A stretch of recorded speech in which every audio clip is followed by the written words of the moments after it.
favor, Jonathan, cambiame este programa. Lo vi el domingo pasado, me puse muy nerviosa cuando empezó a hablar de la CIA, cuando empezó a hablar de los políticos, porque yo tengo paz en mi interior. En cambio, vos estás lleno de odio. Si vos tenías amigos gay y te drogabas... ¿Qué tiene que ver? ¿Cómo ¿Qué que tiene que ver? ver? Sí, Aparte piensa que yo me drogaba. Sí, vos es un olor a porro, por favor. Es como dice Feynman, esto es opinión, no es información. Ah, y atrás de la opinión puede decir cualquier barbaridad, ¿no? Total. Y bueno, ¿qué querés? Que te informen.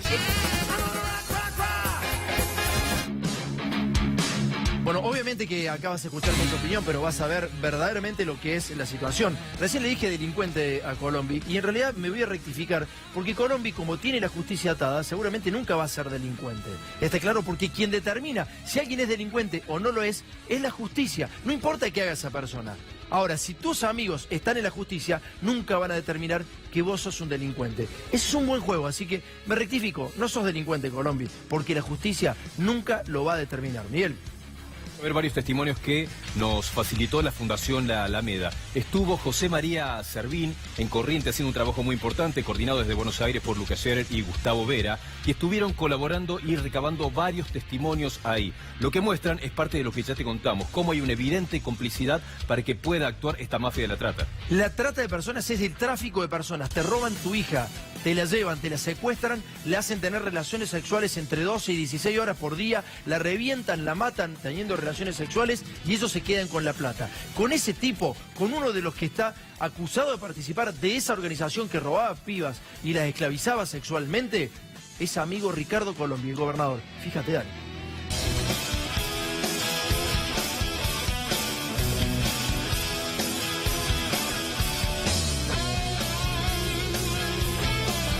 En el año 2012, en forma unánime, el Consejo Deliberante hemos aprobado ese proyecto. La base principal es la prohibición de prostíbulos. En ese momento funcionaban 4 locales donde se llevaba adelante la explotación sexual. Ustedes la habrán conocido, es una ciudad pequeña, no es muy difícil saber si funciona o no un prostíbulo en tu propia ciudad. Desde el municipio se habilitaba como bar a estos locales. Hace 12 años que nosotros tenemos un mismo gobierno. La responsabilidad es del Ejecutivo Municipal. Durante los 4 años los prostíbulos estuvieron habilitados. Yo hablé por teléfono con el intendente, le pregunté cómo funcionaba, el intendente mismo me dijo, los habilitábamos como bares, si todo el mundo sabía que era un prostíbulo. Menos el secretario de gobierno, que hoy es el candidato a intendente del radicalismo en Paso de los Libres. Estas redes son mafias que hacen dinero a costa del bienestar de los demás. La mayor mafia es aquella en donde el Estado es cómplice. Pero eso se terminó. Buenas tardes, realmente gracias, querido Ricardo, por recibirme. ¿Dónde te metiste ahí? Está más flaco el gobernador, ¿vieron? Está más flaco. En la ciudad de Paso de los Libres se producían allanamientos por cuestiones vinculadas a los delitos de trata de personas y esos allanamientos eran avisados previamente a quienes eran investigados para evitar que justamente puedan tener resultados positivos por parte de la fuerza de seguridad. Al momento de producirse los allanamientos se pasaban las menores al Brasil, digamos, por la aduana de la zona para evitar que el resultado sea positivo. Esta noticia explotó porque tenía nombres muy rimbombantes. La causa le inicia la investigación preliminar el doctor Marcelo Colombo, quien es titular de la Procuraduría de Trata de Personas en la ciudad de Buenos Aires, contra quien era el fiscal federal en ese momento, Benito Pom, que lo que hacía era garantizar el funcionamiento de estos prostíbulos en aquella ciudad. Pudimos determinar que claramente a las personas que él estaba investigando habían sido socios de Benito Pom y en un caso puntual el dueño del motel donde era utilizado para la trata era el cuñado de Benito Pom, que era José María Viero. Es decir, eso nos daba la pauta muy clara de que obviamente no se iba a investigar a fondo esa cuestión. Harían algo el 17, ¿viste? Algo ahí en los muchachos y proponiendo a ese, ¿viste? ¿Quién haría? En acuerdos. ¿Y a quién propondrían? Al que vos sabés, ahí de libre. También lo que pudimos determinar era que cuando investigaba a estas personas, lo que hacía era llevar la causa, pero al fin y al cabo se terminaba resolviendo, declarar la incompetencia de la causa y remitirla a la justicia provincial.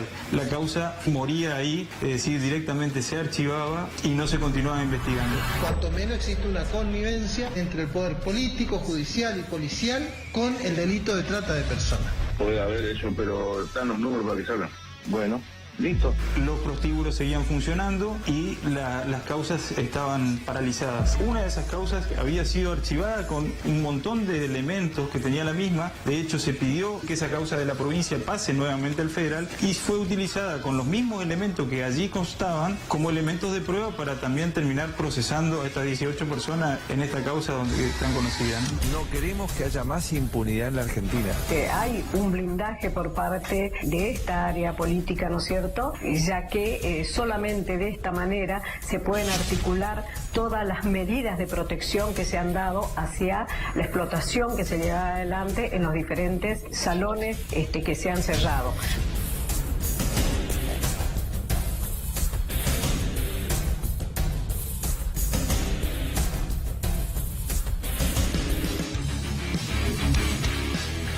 En un ratito vamos a estar hablando con Nito Artaza. Nito Artaza fue candidato a vicegobernador en las últimas elecciones provinciales en Corrientes. En un ratito nos va a decir y nos va a describir cómo se maneja Colombia y cómo se manejó en las elecciones. Y por qué piensa él que en realidad en Corrientes se están ganando las mafias.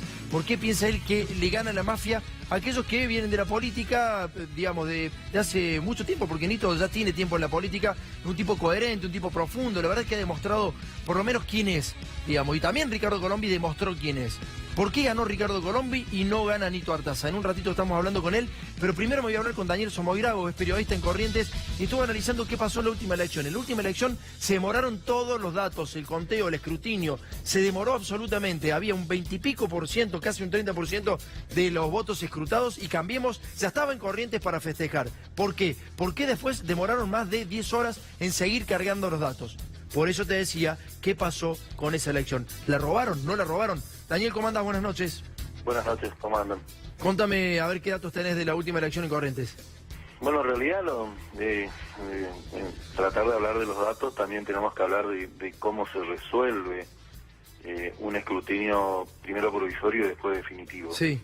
Cuando la Junta Electoral Provincial tiene vínculos muy fuertes con el Poder Ejecutivo Provincial, ya casi con una obediencia sumisa, se hace imposible saber si estamos ante la posibilidad de una elección limpia, transparente, o de una elección irregular. Claro.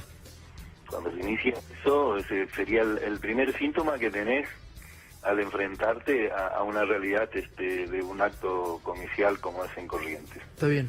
Cuando nosotros denunciamos, porque la verdad que lo denuncié personalmente ante la Justicia Federal en las elecciones del 4 de junio, la existencia de personas fallecidas que figuraban en el padrón, y no solamente que figuraban, sino que también votaron, siempre me referí a la documentación oficial que la misma justicia publicaba.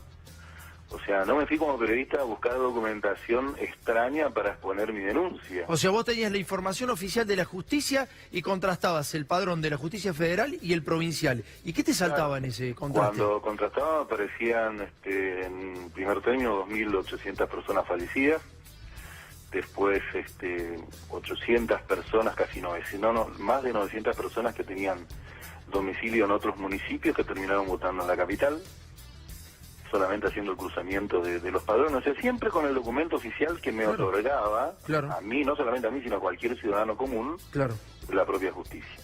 Pero el documento clave al que quise tener acceso, y lo pedí a la Justicia Federal, inclusive en mi denuncia, después cuando el fiscal actuó en la causa, el fiscal federal, antes que el juez federal se inhiba, eso nunca lo conseguí. Está claro. ¿Cuál sería el documento principal? Sería el padrón electoral que le otorga la Justicia Federal a la Justicia Provincial para que sea la referencia a los votantes en las elecciones. Claro. Si yo tenía ese documento, podría entonces saber si realmente los padrones no fueron adulterados por la justicia. Sí, una cosa es que vos lo tengas como periodista, podés tenerlo o no, pero si vos le hacés la denuncia, ¿ellos recurrieron, vieron cuál era el padrón, si había sido alterado o no? ¿Por qué votaron muertos o gente de otros lugares? El tema es que también la justicia federal tiene cierto vínculo con el poder de turno en Corrientes. O sea, la situación ya empieza a parecer algo así como un casco medio de tristeza, y ya hay un poco más llega a que el periodismo en un momento le llega a decir, bueno, estoy chocando contra la pared constantemente y me tengo que resignar o tengo que seguir. Lo que pasa es que después de esa elección del 4 de junio, donde comprobamos, siempre quiero que esto quede muy bien asentado, siempre se comprobó que votaron muertos con la información oficial. Sí. Acordate que después hay una página oficial donde dice quién votó y quién no votó, porque después vienen las famosas multas porque vos no te fuiste a sufragar. Claro. Y ahí decía, vamos a suponer, Juan Gómez, que yo tenía el padrón como muerto, más el certificado de función de muerto, decía, votó. Claro. ¿Quién me da la información? Siempre me da la información la justicia tanto federal como provincial. O sea, bien. Daniel, lo tengo en el móvil en vivo. Anito, te agradezco esta comunicación, sabemos de tu laburo, conocemos lo que has hecho y te agradezco mucho esta comunicación, viejo. Bueno, muchas gracias. Te mando un abrazo grande. Ahora sí me voy con Nito Artaza en vivo. ¿Qué decís, Nito? ¿Cómo andas? Buenas noches. ¿Cómo le va? Buenas noches. Tomás, bien, ¿cómo están ustedes? Bien, muy bien. Te veo cansado, ¿eh? ¿Has venido un viaje? Bueno, viajo bastante y además en el medio de la campaña porque ahora el 22 de octubre nuevamente he sido electo en las PASO para ir a la elección de diputado nacional, así que no paro, un día terminé una campaña y estoy en otra, ¿no? Chenito, contame, ¿cómo es que gana Colombia? Porque todos sabemos lo que pasó con Colombia, todo Corrientes sabe qué pasa con Colombia, ¿por qué les termina ganando? Bueno, primero que es un constructor político con varios partidos hace tiempo y digamos, conoce el pensamiento de la mayoría de los dirigentes políticos y ha podido construir desde ahí intereses políticos, económicos, que los llevan a tener una maquinaria electoral importante y sabe adecuarse a los gobiernos nacionales, es muy inteligente para subirse a la ola como en el momento propicio, ha estado alineado con todos los gobiernos nacionales y esta vez también lo hizo. Y bueno, y sin duda ha podido concitar desde su forma de ser un caudillo, es decir, él hace de caudillo y le da resultado. Pero Corrientes está en un cambio, no es la mayoría de los correntinos. Yo creo que la mayoría de los correntinos van hacia un cambio, pero los cambios que son inexorables no se dan de un día para el otro. Hoy estuvimos muy cerca con Camau proponiendo nosotros además una transformación de la provincia, que haya una fiscalía administrativa que tiene que entrar en vigencia porque hay una ley y la provincia no la tiene, y que los funcionarios del Poder Legislativo o Ejecutivo presenten sus declaraciones juradas con la ley de ética, que tampoco está en vigencia en la provincia. Nito, tengo una pregunta ahí. Esos cambios no se dan de un día para el otro. Y la gente, o por lo menos la mayoría que interpreta a Colombia en su forma patriarcal, hay algo en el subconsciente del correntino que uno tiene que respetar porque es nuestra forma de ser, que tiene una manera patriarcal. Él, digamos que de dirigirse a las personas, a las mujeres, a los dirigentes, o las burlas que ha hecho cuando terminó la elección, por ejemplo. Si uno habla a veces con respeto, hay ciertas personas que lo toman como debilidad. Si uno le habla con él se puede dirigir a veces a cierto electorado que hace después la diferencia en la elección de una forma patriarcal, que en alguna parte del correntino tiene esa forma que a algunos les gusta, esa forma de caudillo. Que también se está terminando, ¿no? Hoy Corrientes es una sociedad, siempre lo ha sido, una sociedad culta, una sociedad inteligente, una sociedad que se va a preparar para los cambios. Y eso va a ocurrir inexorablemente. Hablaba, Nito, de la situación que contabas recién, de que el tipo se maneja bien con la población. No declaran nada, no hay declaraciones juradas de ningún funcionario. La justicia le responde absolutamente. ¿O vos crees en la justicia de Corrientes? No, mira, cuando no hay justicia es peligroso tener razón. Han ocurrido hechos de impugnaciones, por ejemplo, a la ciudad de Goya, la segunda ciudad de la provincia, o a Mercedes, y además no debemos tener independencia de poderes y no tener, sobre todo, interferencias del poder político sobre el poder judicial. Sí. Voy a hablar con respecto a lo que escuchaba recién de las elecciones. Por lo menos no fue prolijo en los cómputos de votos, y yo salí a quejarme ya cuando nos fuimos a dormir los correntinos sin saber quién había ganado la elección. Nos parece grave que cuando estaban menos del 30% de las urnas computadas, se produjo un corte del cómputo que duró 6 horas. Y el gobierno nacional junto con el gobierno provincial comenzaron a festejar porque dijeron que ganaron la elección, y la mayoría de los correntinos y la oposición desconocía esos números. Es decir, que el gobierno nacional, con sus dos ministros, el jefe de gabinete, Peña, y el ministro del Interior, Frigerio, estaban en Corrientes para festejar lo que la mayoría de los correntinos no sabía que había ocurrido. Claro, increíble. Es decir, ellos tenían información que la mayoría de los correntinos ni tampoco la oposición lo tenía. Por lo menos despierta. Ojalá que eso es la única manera de saberlo, sería abriendo todas las urnas, cosa que no va a ocurrir, pero despierta gran suspicacia cuando se paran 6 horas sin saber ningún dato. Y la gente se fue a dormir sin saber cuál era el resultado.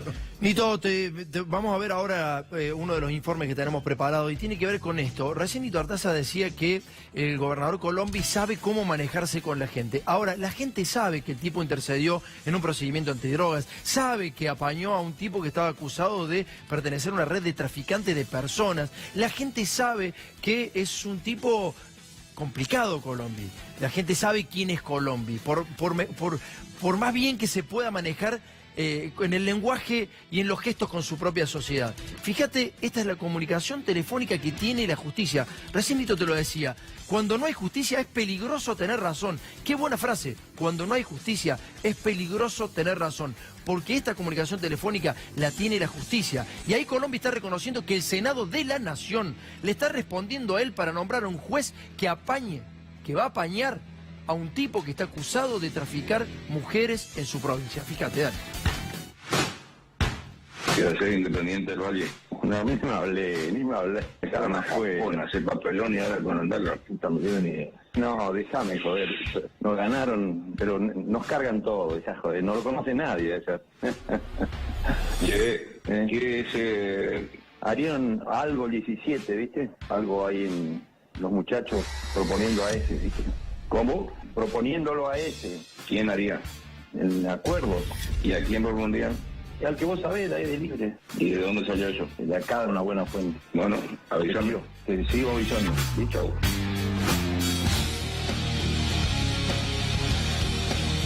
Volvemos con Nito. Nito, ¿qué decís de esa conversación? Es impresionante, digamos. ¿Hace falta que la justicia diga algo sobre esa comunicación? Yo supongo que todo esto estará bajo la actuación de un juez, seguramente, si esto realmente es así, ¿no? Lo mismo que ocurrió en Goya está bajo la actuación de un juez federal. Nos gustaría sí que se aclaren por el bien de todos, inclusive por las instituciones de Corrientes. Yo no quiero suponer, es mi deseo que no haya ningún involucrado el gobernador de la provincia, por supuesto que no, porque ha sido electo 3 veces por los correntinos y yo respeto la voluntad popular del pueblo correntino, pero sí hay responsabilidades políticas o si hay responsabilidades penales los tiene que decir un juez. Nosotros lo que hacemos es política y eso corre por otro carril. Yo soy opositora a Colombia desde 2011 que vengo proponiendo que las decisiones no sean unilaterales, que me he tenido que tomar distancia porque ahí dije que en Corrientes se tenía que terminar una forma de gobernar como capataz de estancia o como manda más, tratando de convencer, de persuadir a los correntinos que es lo mejor es las formas democráticas. Lo mismo ocurrió con mi propio partido, en la cual se deciden siempre a dedos, se presionan a los empleados públicos, se le tiene miedo al que gobierna, se presiona a los empleados públicos, se persigue a los propios correligionarios, porque eso ha ocurrido también en Corrientes. Esa no era la forma, por eso yo he propuesto internas y cuando propuse internas desapareció mi ficha de radical en Corrientes.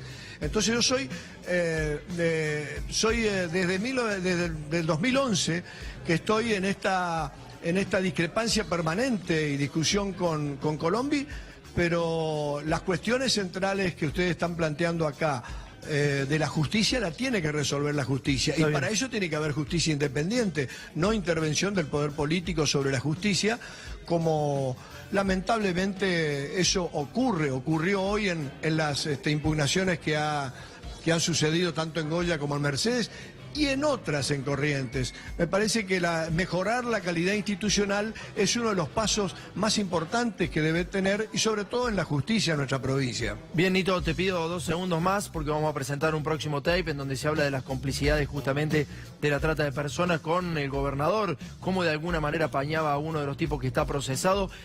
Miguel, ¿tenés por ahí el tape? Sí, mira, el nivel de complicidad era tal que los bares ya estaban habilitados a nivel local. Los prostíbulos estaban habilitados como bares, estaba todo bien diagramado, pero además hay testimonios en la causa judicial en las que las víctimas cuentan que cuando estaban por llegar los allanamientos les avisaban. Entonces tenían una protección política para funcionar durante muchísimo tiempo y toda la protección judicial para que esos allanamientos nunca resultaran positivos.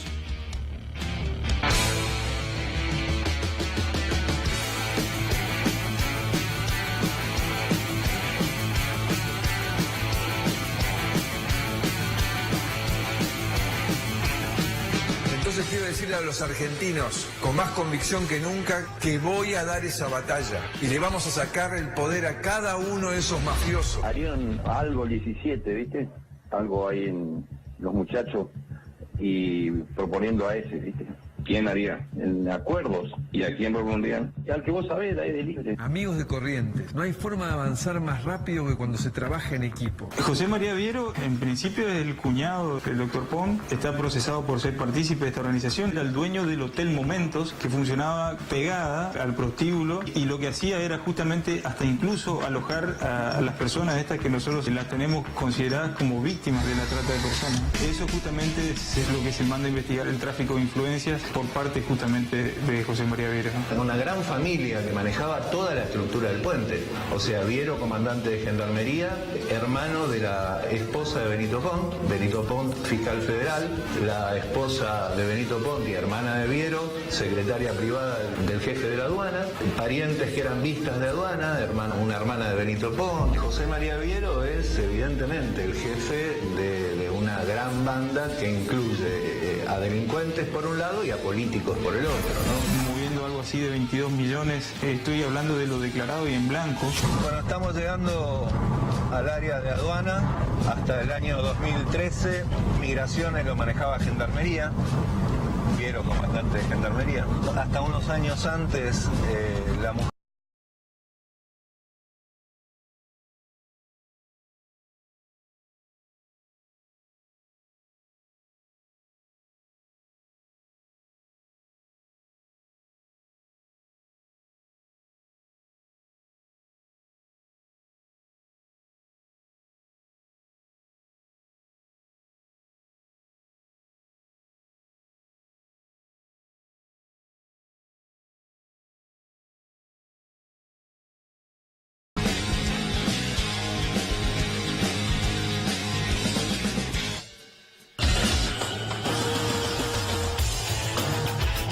Recién Nico Ortaza decía que bueno, la gente tenía que votar sin miedo. ¿Cómo una persona cualquiera no le va a tener miedo a un tipo así? A un gobernador que se maneja con esas armas. A un gobernador, Nito no lo está diciendo, pero claramente pasa esto.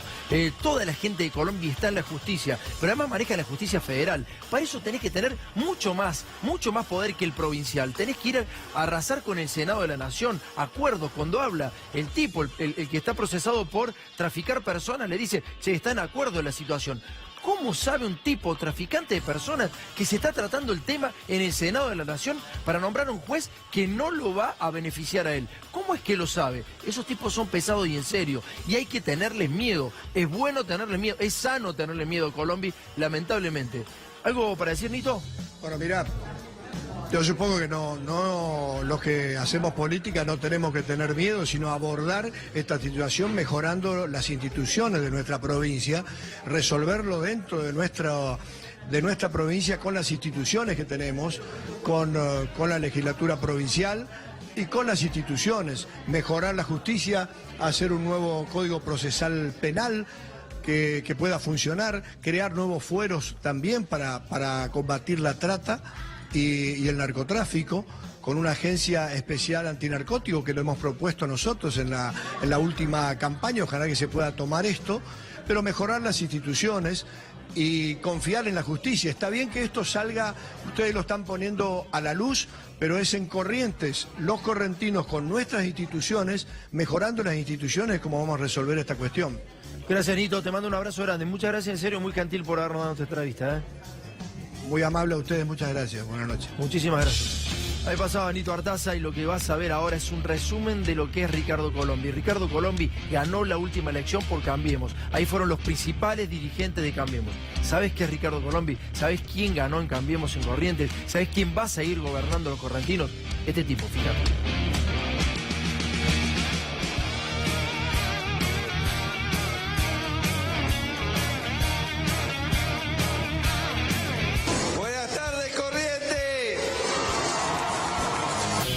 La alianza ECO más Cambiemos ya tiene candidato a gobernador, si lo están hablando todavía.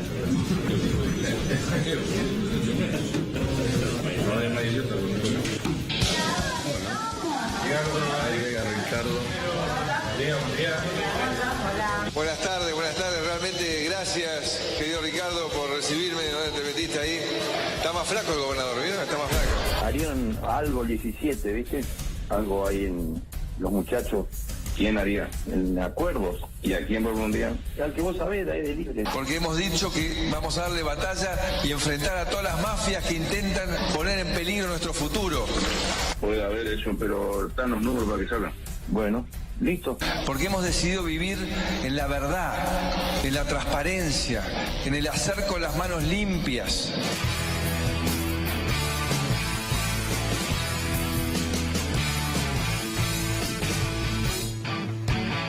Otra mafia que se apropia de nuestros jóvenes y después nos lo destruye y ataca a la familia, que es el narcotráfico, y que contra ellos estamos trabajando desde el primer día. En la casa de un narco cae el mismo gobernador a pedir por los testigos. Quería llevarse los testigos del lugar donde se estaba realizando el allanamiento. Lo más importante es que ha habido un cambio en la política con la lucha contra el narcotráfico con este gobierno. Yo lo quiero llevar, yo no me estoy cargo de eso, yo lo voy a mandar yo. Ustedes no lo van a llevar, no tienen cabeza.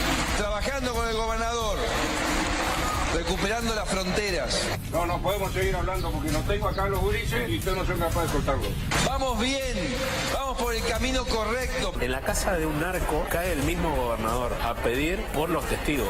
¡Y vamos Corrientes! ¡Y vamos Corrientes! ¡Y fuerza Corrientes! Bueno, gobernador, buen día, ¿cómo está usted? Estoy ocupado. Bueno, siempre está ocupado para nosotros. Estábamos terminando la elección y no podemos hablar. Bueno. Amigos de Corrientes, no hay forma de avanzar más rápido que cuando se trabaja en equipo. Por eso les pido que el domingo acompañen a Gustavo Valdés para que puedan cumplir sus sueños y vivir mejor. ¿No está arrepentido de haberle dicho boludo a un periodista? No, ¿Por qué? No corresponde. yo no me arrepiento, yo digo las cosas como son, de frente. Háganse cargo de lo que son también.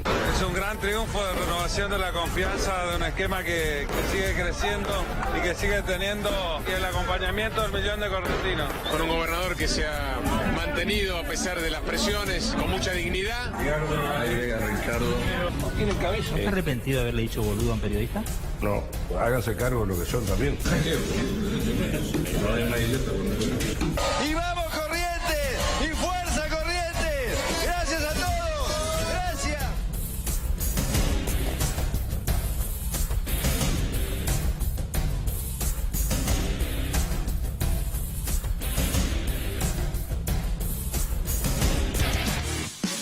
Y entre medio de los globitos te lo vendieron a Ricardo Colombi. Miguel, ¿qué vamos a ver en el próximo bloque? En el próximo bloque te vamos a mostrar la increíble historia de Marcelo Llanos. Antes de ser político era pobre, casi indigente. En muy poco tiempo se convirtió en multimillonario. Hoy es diputado provincial, tiene 200 millones de pesos y te vamos a mostrar que no puede justificar su patrimonio. En realidad vamos a hablar del diputado porque está vinculado a Gerardo Morales, el gobernador de Jujuy. Gerardo Morales, que nombró 4 jueces, apenas ingresó a ser gobierno, se nombró 4 jueces. Son los que fallan en el caso Milagros Salas. Yo no sé si es delincuente o no Milagros Salas. Lo que sí sé es que quien está orquestando la justicia es Gerardo Morales. Y en un ratito nada más, está acá en nuestro estudio la ex candidata a diputada, precandidata en Las Pasos, Graciela Castro, en Entre Ríos. Es del PRO, en realidad era del PRO, se fue del PRO. Es profesora, es académica, viene de la universidad y participó del PRO. En un ratito vas a saber por qué se fue del PRO. Nos vamos a la tarde, ya volvemos. Dale.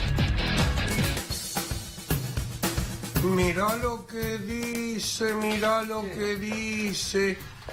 Al final lo estás mirando, tía. Sí, lo estoy mirando. Se mete con cada uno, con Colombia. Por favor, mi amor, con ese diputado.